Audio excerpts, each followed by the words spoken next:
Постановка комедии Александра Грибоедова «Горе от ума» разделена на 11 частей, где каждый факультет Тувинского государственного университета продемонстрировал свой небольшой отрывок данной пьесы.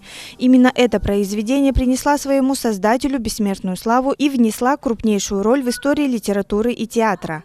В течение века комедия служила не только украшением русской сцены, но и служила школой актерского мастерства. Студенты университета попробовали себя в новом необычном свете театрального направления и получили первый опыт творческой стороны. Алдын Хирел Саян, студент первого курса юридического факультета, сыграл главную роль Александра Чацкого. О нем можно говорить очень долго. Он персонаж очень интересный, замудренный, можно сказать, для того времени. Но если бы он был персонажем наших произведений наших лет, он был принят тепло, интересно. О нем говорили очень много и странно. Считали то, что он очень замудренный, неинтересный, псих. Но на самом деле он был слишком умен для них. Понравилась реакция публики на мою роль.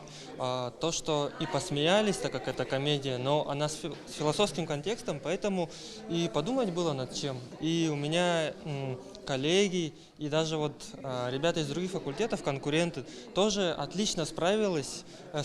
Мне было очень хорошо с ними выступать.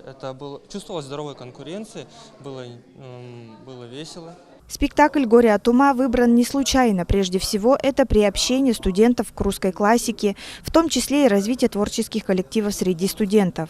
Текст Грибоедова очень образный, метафоричный, интересный. И нечасто современная молодежь имеет возможность погрузиться в мир театра. Тем более, что 2019 год – это год театра Российской Федерации. И сегодняшний спектакль проходит как отдельная творческая площадка в рамках фестиваля науки и творчества «Наша весна». Студенты выступали в разных ролях.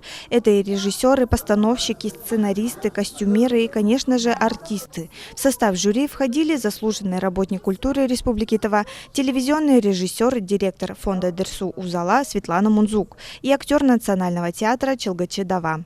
Победители конкурсной работы студентов спектакля будут известны во время гала-концерта фестиваля «Наша весна-2019».